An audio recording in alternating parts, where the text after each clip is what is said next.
अगला सवाल है माया की है। ਹੁਣ ਮਾਇਆ ਦਾ ਤੇ ਵਾਕਈ ਹਰ ਥਾਂ ਤੇ ਮਾਇਆ ਦਾ ਰਫੜ ਹੀ ਹੈ ਜੀ, ਕੋਈ ਗੱਲ ਹੋ ਜਾਏ ਹਾਂਜੀ, ਮਾਇਆ ਤੁਰੀ ਜਾਂਦੀ। ਤੋ ਇਹ ਮਾਇਆ ਹੈ ਕੀ ਹੈ? तो मैं बेनती कर रहा वीर MP ਸਿੰਘ ਜੀ ਨੂੰ, ਸਵਾਲ ਇੰਨਾ ਹੀ ਹੈ ਉਹਨਾਂ ਨੇ ਜਿਹੜੇ ਸਵਾਲ ਕਰਤਾ ਨੇ ਪਿੱਛੇ, ਮਾਇਆ ਕੀ ਹੈ। तो मैं बेनती कर रहा वीर MP ਸਿੰਘ ਜੀ ਨੂੰ ਵੀ ਕਿਰਪਾ ਕਰਕੇ ਥੋੜੇ ਜਿਹੇ ਮਾਇਆ ਦੇ ਦਰਸ਼ਨ ਕਰਾ ਦਿਓ ਜੀ। MP ਸਿੰਘ ਜੀ। ਵਾਹਿਗੁਰੂ ਜੀ ਕਾ ਖਾਲਸਾ, ਵਾਹਿਗੁਰੂ ਜੀ ਕੀ ਫਤਿਹ। ਸਵਾਲ ਛੋਟਾ ਹੈ ਪਰ ਉਹਦੇ ਅੰਦਰ ਛੁਪਿਆ ਬਹੁਤ ਕੁਝ ਵੱਡਾ ਹੋਇਆ ਹੈ। ਉਹ ਮਾਇਆ ਆਮ ਸਾਡੀ ਬੋਲਚਾਲ ਵਿੱਚ ਅਸੀਂ ਰੁਪਏ ਪੈਸੇ ਨੂੰ ਜਾਂ ਕਰੰਸੀ ਨੂੰ ਯੂਜੂਅਲੀ ਮਾਇਆ ਦੇ ਅਰਥਾਂ ਦੇ ਵਿੱਚ ਜਾਂ ਮਾਇਆ ਦੀ ਸ਼ਬਦਾਵਲੀ 'ਚ ਵਰਤ ਲੈਂਦੇ ਹਾਂ। ਜਿਵੇਂ ਪੰਜਾਬ ਵਿੱਚ ਖਾਸ ਤੌਰ ਤੇ ਜਿੱਥੇ ਪੰਜਾਬੀ ਬੈਕਗ੍ਰਾਉਂਡ ਵਾਲੇ ਜਾਂ ਸਿੱਖ ਬੈਕਗ੍ਰਾਉਂਡ ਵਾਲੇ ਕਸਟਮਰ ਜਾਂ ਸ਼ਾਪਕੀਪਰ ਹੋਏ ਤਾਂ ਉਹ ਗੱਲ ਹੀ ਇੰਝ ਕਰਨਗੇ ਜੀ ਕਿੰਨੀ ਮਾਇਆ ਦਿਆਂ ਜੀ, ਇਸ ਚੀਜ਼ ਦੀ ਕਿੰਨੀ ਮਾਇਆ ਦੇਣੀ ਹੈ। ਗੁਰਦੁਆਰਿਆਂ ਜਾਓ ਉੱਥੇ ਗੋਲਕ ਦੇ ਉੱਤੇ ਲਿਖਿਆ ਮਿਲਦਾ ਹੈ ਜੀ ਮਾਇਆ ਗੋਲਕ ਵਿੱਚ ਪਾਓ ਜੀ।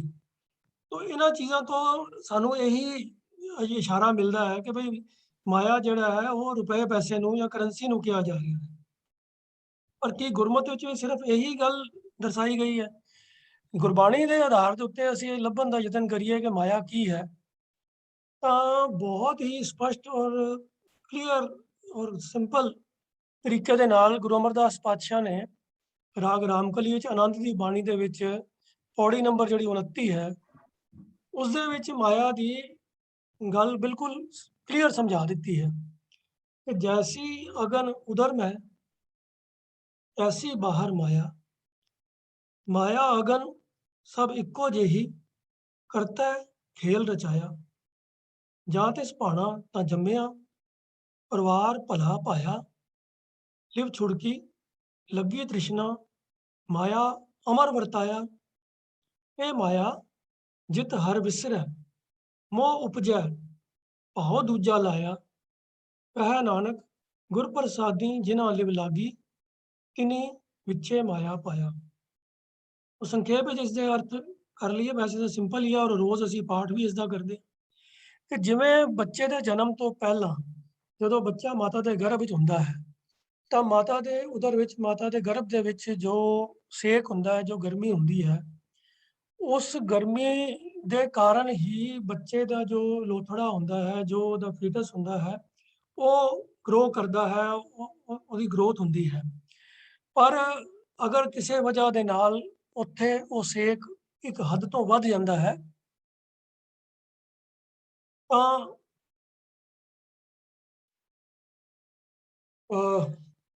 ਉਹ ਬੱਚੇ ਨੂੰ ਨੁਕਸਾਨ ਵੀ ਹੋ ਜਾਂਦਾ ਹੈ।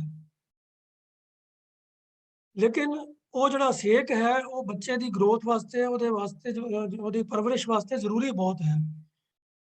ਇਸੇ ਤਰੀਕੇ ਦੇ ਨਾਲ ਪਰਮਾਤਮਾ ਨੇ ਜਿਸ ਤਰ੍ਹਾਂ ਦੀ ਇਹ ਉਦਰ ਦੇ ਵਿੱਚ ਆਪਣਾ ਅਗਨ ਹੈ, ਇਹੋ ਜਿਹੀ ਸੰਸਾਰ ਦੇ ਅੰਦਰ ਮਾਇਆ ਨੂੰ ਵੀ ਕਰੈਕਟਰਿਸਟਿਕ ਦਿੱਤੀਆਂ ਨੇ।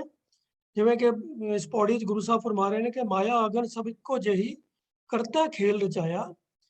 ਤੇ ਪਰਮਾਤਮਾ ਦੇ ਹੁਕਮ ਦੇ ਵਿੱਚ ਜਦੋਂ ਬੱਚੇ ਦਾ ਜਨਮ ਹੁੰਦਾ ਹੈ ਤਾਂ ਉਹਦੀ ਪਰਮਾਤਮਾ ਨਾਲੋਂ ਲਿਵ ਟੁੱਟ ਕੇ ਮਾਇਆ ਦੇ ਪ੍ਰਭਾਵ ਦੇ ਅਧੀਨ ਉਹ ਆ ਜਾਂਦਾ ਹੈ। ਪਰ ਉਸ ਮਾਇਆ ਦੀ ਨਿਸ਼ਾਨੀਆਂ ਕੀ ਦੱਸੀਆਂ ਨੇ ਗੁਰੂ ਮਹਾਰਾਜ ਨੇ ਕਿ ਇਹ ਮਾਇਆ ਜਿਤ ਹਰ ਵਿਸਰੈ ਮੋਹ ਉਪਜੈ ਭਾਉ ਦੂਜਾ ਲਾਇਆ, ਕਿ ਮਾਇਆ ਇਹ ਹੈ ਜਿਹਦੇ ਨਾਲ ਪਰਮਾਤਮਾ ਦੀ ਯਾਦ ਭੁੱਲ ਜਾਂਦੀ ਹੈ। ਬੱਚੇ ਦਾ ਮੋਹ ਦੁਨਿਆਵੀ ਪਦਾਰਥਾਂ ਦੇ ਨਾਲ ਪੈ ਜਾਂਦਾ ਹੈ ਤੇ ਪਰਮਾਤਮਾ ਤੋਂ ਛੁੱਟ ਦੂਜੀਆਂ ਚੀਜ਼ਾਂ ਦੇ ਨਾਲ ਉਹਦਾ ਪਿਆਰ ਵਧਣਾ ਸ਼ੁਰੂ ਹੋ ਜਾਂਦਾ ਹੈ।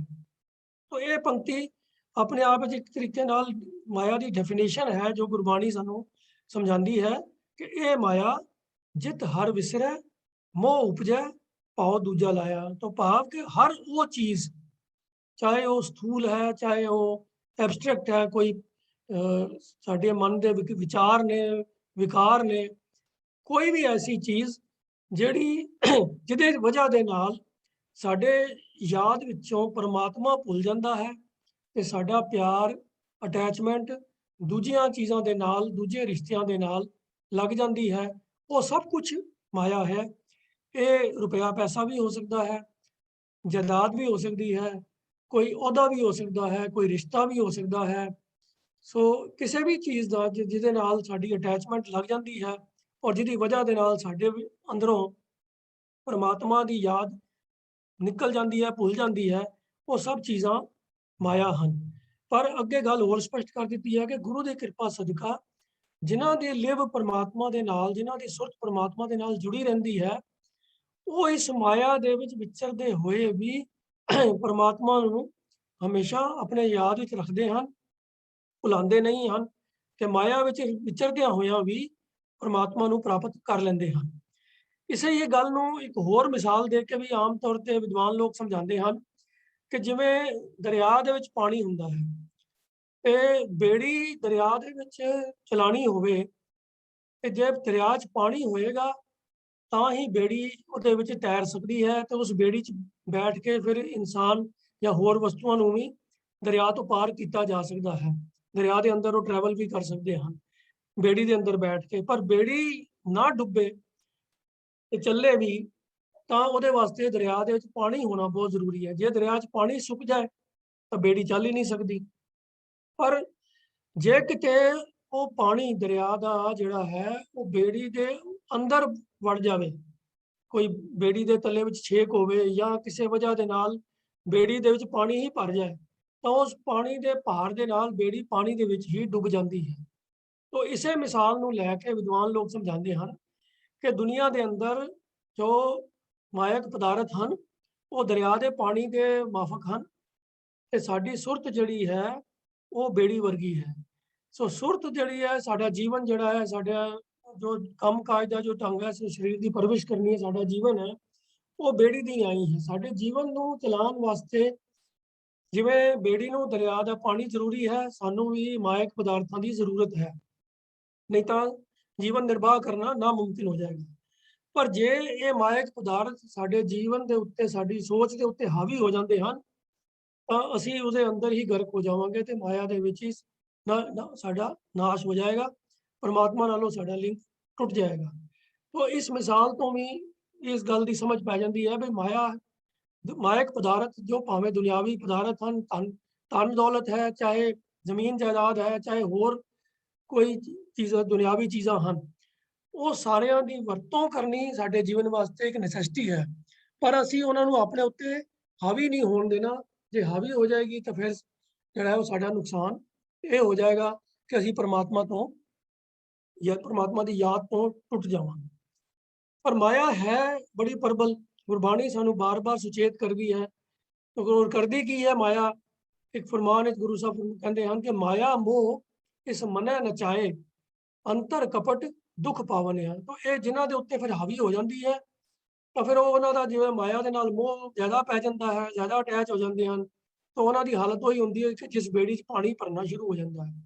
तो वो जिस इंसान के उत्ते फिर माया हावी हो जाती है तो फिर वो इसके मन नूं नचांदी है, जिवें दिल करता है वो उसनूं मन नूं तोड़ लैंदी है ते बंदा जिहड़ा है ਉਹਦੇ अंदर फिर झूठ फरेब कपट होर कई विकार आ जाते हैं ते उन्हां दी वजह दे नाल फिर वो जीवन विच अनेकां दुख प्राप्त करता है। श्री राग के अंदर एक होर फरमान है कि माया किसनों आखी है, क्या माया कर्म कमाए, दुख सुख ए जियो बद है, होमै कर्म कमाए, बिन शब्द भरम ना चुकई, ना विचों होमै जाए। पर जे कोई पूछे कि माया किस चीज़ का नाम है, माया का स्वरूप की है, माया काम किहड़े करती है, तो उत्तर यह है कि माया के प्रभाव हेठां ये जीव दुख की निवृत्ति विच ते सुख की लालसा विच बज्झा रहिंदा है। मैं वड्डा हाँ, मैं वड्डा बन जावां, इसे ही विचार के अधीन सारे काम करता है। ते गुरु के शब्द तो बिना ये जीव की भटकना मुकदी नहीं है, ना ये अंदरों ये मैं मेरी खत्म होंदी है।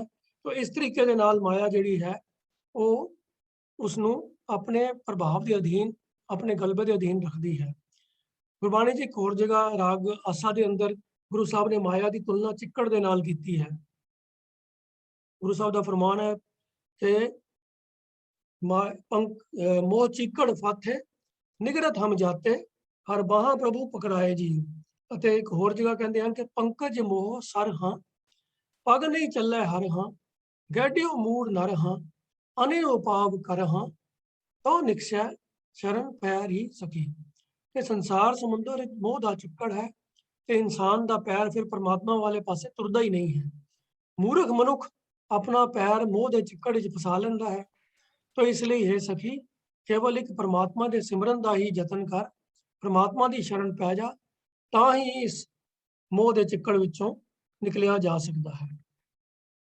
ਪਰ ਇੱਕ ਗੱਲ ਹੋਰ ਵੀ ਸਾਨੂੰ ਗੁਰਬਾਣੀ ਚੋਂ ਸਪਸ਼ਟ ਮਿਲਦੀ ਹੈ ਕਿ ਜਿਹੜੇ ਇਸ ਚਿੱਕੜ ਵਿੱਚੋਂ ਨਾ ਨਿਕਲੇ ਤਾਂ ਫਿਰ ਅਲਟੀਮੇਟਲੀ ਇਹਦੇ ਅੰਦਰ ਹੀ ਅਸੀਂ ਗਰਕ ਹੋ ਜਾਵਾਂਗੇ, ਕਿਉਂਕਿ ਇਹਦੇ ਵਿੱਚੋਂ ਨਿਕਲ ਸਕਾਂਗੇ ਨਹੀਂ, ਪਰ ਉਹਨੇ ਸਾਥ ਵੀ ਨਾਲ ਕੋਈ ਨਹੀਂ ਦੇਣਾ, ਅਸੀਂ ਤਰੱਕੀ ਵੀ ਨਹੀਂ ਕਰ ਸਕਣੀ। ਤੇ ਜੋ ਦੁਨਿਆਵੀ ਵਡਿਆਈਆਂ, ਦੁਨਿਆਵੀ ਅਹੁਦੇ ਅਸੀਂ ਮਾਇਆ ਦੇ ਅੰਦਰ ਫਸ ਕੇ ਹਾਸਲ ਕਰਨ ਦਾ ਯਤਨ ਵੀ ਕਰਦੇ ਹਾਂ, ਉਹਨਾਂ ਨਾਲ ਵੀ ਕੋਈ ਕੰਮ ਨਹੀਂ ਆਉਣਾ। ਗੁਰੂ ਸਾਹਿਬ ਫਰਮਾਉਂਦੇ ਹਨ ਕਿ ਦੁਨੀਆ ਦੀਆਂ ਵਡਿਆਈਆਂ ਕਵਨੇ ਆਵੇਂ ਕਾਮ, ਮਾਇਆ ਕਾ ਰੰਗ ਸਭ ਫਿੱਕਾ, ਜਾਤੋ ਬਿਨਸ ਨਿਦਾਨ। ਇਹ ਮਾਇਆ ਦੇ ਕਾਰਨ ਮੂੰਹ ਤੇ ਦਿਸਦਾ ਹੋਇਆ ਰੰਗ ਵੀ ਫਿੱਕਾ ਪੈ ਜਾਂਦਾ ਹੈ, ਪਰ ਇਹ ਅਖੀਰ ਤੇ ਨਾਸ਼ ਹੋ ਜਾਂਦਾ ਹੈ। ਸੋ ਇਸ ਕਰਕੇ ਇਹ ਮਾਇਆ ਦੇ ਨਾਲ ਪਿਆਰ ਪਾਉਣ ਤੋਂ, ਮਾਇਆ ਦੇ ਮੋਹ ਤੋਂ ਹਮੇਸ਼ਾ ਆਪਣੇ ਆਪ ਬਚਾਉਣ ਦਾ ਯਤਨ ਕਰਨਾ ਚਾਹੀਦਾ ਹੈ। ਤੋ ਇਹ ਹੋ ਮੁਮਕਿਨ ਤਾਂ ਹੀ ਸਕਦਾ ਹੈ ਜੇ ਉਸ ਪਰਮਾਤਮਾ ਅੱਗੇ ਜਿਸਨੇ ਇਹ ਮਾਇਆ ਬਣਾਈ ਹੈ ਉਸੇ ਅੱਗੇ ਹੀ ਬੇਨਤੀ ਕੀਤੀ ਜਾਵੇ ਕਿ ਵੀ ਇਹ ਪ੍ਰਭੂ ਸਾਨੂੰ ਮਿਹਰ ਕਰ, ਸਾਡੇ ਤੇ ਬਖਸ਼ਿਸ਼ ਕਰ, ਕਿ ਜੇ ਤੇਰੀ ਇਹ ਰਚਨਾ ਦੇ ਅੰਦਰ ਜੋ ਤੂੰ ਮਾਇਆ ਦਾ ਪਸਾਰਾ ਪਸਾਰਿਆ ਹੈ, ਸਾਡੇ ਤੇ ਇਹ ਬਖਸ਼ਿਸ਼ ਕਰਕੇ ਅਸੀਂ ਇਸ ਮਾਇਆ ਦੇ ਵਿੱਚ ਵਿਚਰਦੇ ਹੋਏ ਵੀ ਇਹਦੇ ਅੰਦਰ ਚਿੱਕੜ ਦੇ ਵਿੱਚ ਇਹਦੇ 'ਚ ਫਸੀਏ ਨਾ, ਤੇ ਗੁਰੂ ਦੀ ਸ਼ਰਨ ਵਿੱਚ ਪੈ ਕੇ, ਗੁਰੂ ਦੀ ਬਾਂਹ ਫੜ ਕੇ ਇਸ ਚਿੱਕੜ ਵਿੱਚੋਂ ਬਾਹਰ ਨਿਕਲ ਆਈਏ, ਤਾਂ ਹੀ ਇਸ ਜੀਵਨ ਨੂੰ ਸਫਲ ਕਰ ਸਕਦੇ ਹਾਂ। ਨਹੀਂ ਤਾਂ ਗੱਲ ਉਹੀ ਹੋਏਗੀ ਕਿ ਬਾਬਾ ਮਾਇਆ ਸਾਥ ਨਾ ਹੋਏ, ਇਨ ਮਾਇਆ ਜਗ ਮੋਹਿਆ, ਵਿਰਲਾ ਬੂਝਿਆ ਕੋਈ ਵਿਰਲਾ ਹੀ ਇਸ ਗੱਲ ਨੂੰ ਸਮਝਦਾ ਹੈ। ਸਿਰਫ ਉਹਨਾਂ ਦੇ ਹੀ ਇਸ ਮਾਇਆ ਤੋਂ ਛੁਟਕਾਰਾ ਹੁੰਦਾ ਹੈ ਜਿਹੜੇ ਗੁਰੂ ਦੀ ਸ਼ਰਨ ਵਿੱਚ ਪੈ ਕੇ ਆਪਣੀ ਬਾਂਹ ਗੁਰੂ ਨੂੰ ਪਕੜਾ ਲੈਂਦੇ ਹਨ ਤੇ ਇਸ ਚਿੱਕੜ ਤੋਂ ਬਾਹਰ ਨਿਕਲ ਆਉਂਦੇ ਹਨ। ਸੋ ਇਤਨੇ ਹੀ ਬਚਨ ਪ੍ਰਵਾਨ ਕਰਨੇ ਜੀ। ਵਾਹਿਗੁਰੂ ਜੀ ਕਾ ਖਾਲਸਾ, ਵਾਹਿਗੁਰੂ ਜੀ ਵਾਹਿਗੁਰੂ ਜੀ ਕੀ ਫਤਿਹ। ਵੀਰ ਜੀ ਨੇ ਬੜਾ ਸੁੰਦਰ ਦੱਸਿਆ ਵੀ ਸਵਾਲ ਤੇ ਬੜਾ ਛੋਟਾ ਹੈ, ਪਰ ਇਹਦਾ ਉੱਤਰ ਬੜਾ ਲੰਬਾ ਹੈ। ਬਿਲਕੁਲ ਠੀਕ ਹੈ, ਇਹ ਵਿਸ਼ਾ ਹੀ ਮਾਇਆ ਦਾ ਐਸਾ ਹੈ ਕਿ ਜਿਸ ਤਰ੍ਹਾਂ ਮਾਇਆ ਦੇ ਚੱਕਰ ਚੋਂ ਨਿਕਲ ਨਹੀਂ ਨਾ ਸਕਦੇ, ਤੇ ਇੱਥੋਂ ਹੀ ਪਤਾ ਲੱਗਦਾ ਕਿ ਐਸੀ ਕੰਪਲੈਕਸ ਪ੍ਰੋਬਲਮ ਹੈ, ਔਰ ਜਿਹਦੇ ਤੋਂ ਇਹਨੂੰ ਐਕਸਪਲੇਨ ਕਰਨਾ ਜਿਹੜਾ ਹੈ, ਇਹ ਵੀ ਸਾਧ ਸੰਗਤ ਜੀ ਇਹ ਬੜਾ ਲੰਬਾ ਸਮਾਂ ਮੰਗਦਾ ਹੈ। ਔਰ ਜਿੰਨਾ ਵੀ ਇਹ ਤੇ ਡਿਸਕਸ ਕਰੀ ਜਾਵਾਂਗੇ ਉਨਾ ਹੀ ਸਾਨੂੰ ਹੋਰ ਤੋਂ ਹੋਰ ਜਿਹੜੀਆਂ ਗੱਲਾਂ ਲੱਭਦੀਆਂ ਨੇ। YouTube ਸਾਡਾ ਜੋ ਸਿੱਖ ਮਿਸ਼ਨਰੀ ਕਾਲਜ ਲੁਧਿਆਣਾ YouTube ਜੋ ਸਾਡਾ ਚੱਲ ਰਿਹਾ ਹੈ, ਉਹਦੇ ਉੱਤੇ ਵੀ ਇੱਕ ਪੂਰਾ ਵਿਸ਼ਾ ਜਿਹੜਾ ਮਾਇਆ ਬਾਰੇ ਸ਼ਬਦ ਦੀ ਵਿਚਾਰ ਜਿਹੜੀ ਉਹ ਵੀ ਆਲਰੇਡੀ ਹੋਈ ਹੈ। ਤੋ ਖੈਰ, ਜਿਸ ਤਰ੍ਹਾਂ ਵੀਰ ਜੀ ਨੇ ਬੜੇ ਸੁੰਦਰ ਤਰੀਕੇ ਦੱਸਿਆ ਕਿ ਇਹ ਐਸੀ ਹੈ ਮਾਇਆ ਕਿ ਜਿਹਦੇ ਬਗੈਰ ਵੀ ਗੁਜ਼ਾਰਾ ਨਹੀਂ ਹੈ, ਕਿਉਂਕਿ ਦੌਲਤ ਗੁਜ਼ਰਾਨ ਹੈ, ਇਹਦੇ ਬਗੈਰ ਗੁਜ਼ਾਰਾ ਵੀ ਨਹੀਂ। ਪਰ ਦੂਸਰੇ ਪਾਸੇ ਹੈ ਕਿ ਬੜਾ ਵੱਡਾ ਖਦਸ਼ਾ ਬਣਿਆ ਰਹਿੰਦਾ ਹੈ ਕਿ ਇਹ ਮਾਇਆ ਸਾਨੂੰ ਆਪਣੇ ਜਾਲ ਵਿੱਚ ਫਸਾ ਲੈਂਦੀ ਹੈ, ਔਰ ਫਿਰ ਬੰਦਾ ਉੱਤੋਂ ਨਿਕਲਣਾ ਮੁਸ਼ਕਲ ਹੋ ਜਾਂਦਾ ਹੈ। ਸ਼ਾਇਦ ਇਸੇ ਕਰਕੇ ਨਿਤਨੇਮ ਦੀ ਬਾਣੀ 'ਚ ਸਾਨੂੰ ਰੋਜ਼ ਯਾਦ ਕਰਾਇਆ ਜਾਂਦਾ ਹੈ, ਵਾਰਨਿੰਗ ਦਿੱਤੀ ਜਾਂਦੀ ਕਿ ਪੰਕ ਜੋ ਮੋਹ ਪਗ ਨਹੀਂ ਚਾਲੇ, ਹਮ ਦੇਖਾ ਤੈ ਡੂਬਿਲੇ, ਮਨ ਏਕ ਨ ਚੇਤ ਮੂੜ ਮਨਾ, ਹਰ ਬਿਸਰਤ ਤੇਰੇ ਗੁਣ ਗਲਿਆ।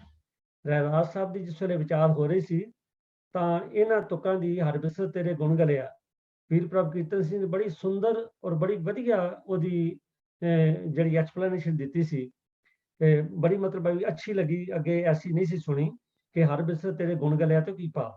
ਤੋ ਇਹ ਸਾਰਾ ਮਾਇਆ ਦਾ ਚਿੱਕੜ ਹੈ, ਨਾ ਤੇ ਮਾਇਆ ਤੋਂ ਬਗੈਰ ਗੁਜ਼ਾਰਾ ਹੈ, ਤੇ ਜਿਸ ਚੀਜ਼ ਬਗੈਰ ਗੁਜ਼ਾਰਾ ਵੀ ਨਹੀਂ ਹੈ, ਦੂਜੇ ਪਾਸੇ ਹੈ ਵੀ ਉਹ ਮਾਇਆ ਮਮਤਾ ਮੋਹਣੀ, ਜਿਨ ਵਿਣ ਦੰਤਾ ਜਾ ਖਾਇਆ, ਮਨੁ ਖਾਧੇ ਗੁਰਮੁਖ ਉਬਰੇ, ਜਿਨੀ ਸੱਚ ਨਾਮ ਚਿਤ ਲਾਇਆ।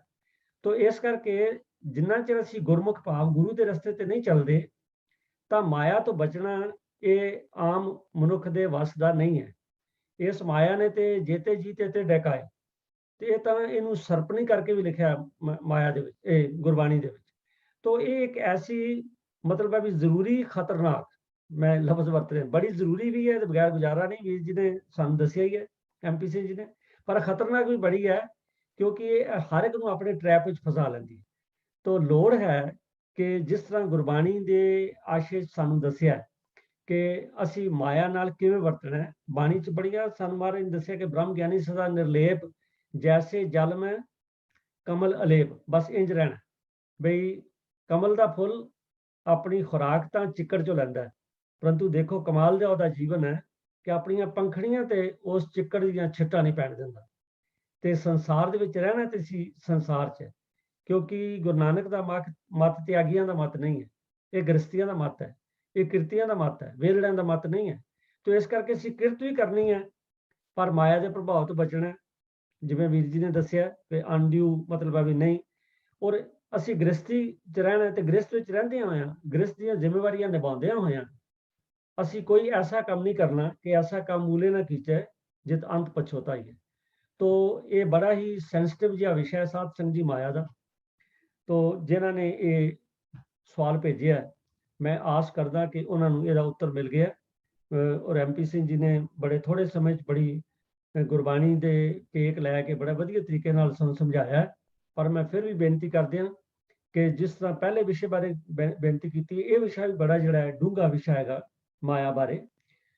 ਤੋ ਅਸੀਂ ਚਾਹਾਂਗੇ ਕਿ ਸੰਗਤ 'ਚ ਬੈਠੇ ਜਿਹੜੇ ਸਾਰੇ ਭੈਣ ਭਰਾ ਨੇ, ਉਹ ਵੀ ਆਪੋ ਆਪਣਾ ਯੋਗਦਾਨ ਪਾਇਆ ਕਰਨ, ਸਾਨੂੰ ਫੀਡਬੈਕ ਦਿਓ ਕਿ ਇਹ ਹਰ ਇੱਕ ਵਿਸ਼ੇ ਬਾਰੇ ਬੜਾ ਕੁਝ ਬੋਲਿਆ ਜਾ ਸਕਦਾ ਹੈ, ਤੇ ਜਿਹੜੇ ਵਿੱਚ ਸੰਗਤ 'ਚ ਬੈਠੇ ਨੇ ਉਹ ਸਾਡੀ ਹੋਰ ਅਗਵਾਈ ਕਰ ਸਕਦੇ ਨੇ। ਮੈਂ ਬੇਨਤੀ ਕਰਾਂਗਾ ਫਿਰ ਕਿ ਇਹਨਾਂ ਵਿਸ਼ਿਆਂ ਬਾਰੇ ਕਿਰਪਾ ਕਰਕੇ ਆਪੋ ਆਪਣੇ ਵਿਚਾਰ ਦਿਓ ਜੀ। ਇੱਕ ਮੈਂ ਹੋਰ ਬੇਨਤੀ ਕਰਨੀ ਚਾਹੁੰਦਾ ਸੰਗਤ ਨੂੰ ਕਿ ਕਾਫੀ ਦੇਰ ਪਹਿਲੇ ਵੀ ਅਸੀਂ ਬੇਨਤੀ ਕੀਤੀ ਸੀ ਕਿ ਸੰਗਤ ਵਿੱਚ ਕੋਈ ਵੀ ਹੋਰ ਭੈਣ ਭਰਾ ਜਿਹੜੇ ਨੇ, ਕਿਉਂਕਿ ਮੈਂ ਤਾਂ ਬੇਨਤੀ ਕਰਾਂਗੇ ਸਾਰੇ ਹੀ ਕੋਈ ਨਾ ਕੋਈ ਵਿਸ਼ਾ ਲੈ ਕੇ ਤਾਂ ਇੱਥੇ ਉਹ ਵੀ ਆ ਕੇ ਨਿਭਾਇਆ ਕਰਨ। ਅਸੀਂ ਚਾਹੁੰਦੇ ਹਾਂ ਕਿ ਸਾਰਿਆਂ ਦੀ ਪਾਰਟਿਸਿਪੇਸ਼ਨ ਹੋਵੇ ਜਿੰਨੀ ਸੰਗਤ ਹੈ। ਤੋ ਸੰਗਤ ਕਾਫੀ ਜੁੜਦੀ ਹੈ।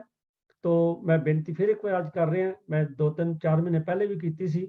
ਤੋ 1-2 ਮਤਲਬ ਵੀ ਭੈਣਾਂ ਵੱਲੋਂ ਉਤਸ਼ਾਹ ਦਿਖਾਇਆ ਵੀ ਗਿਆ, ਪਰ ਉਹ ਸਿਰੇ ਨਹੀਂ ਚੜਿਆ।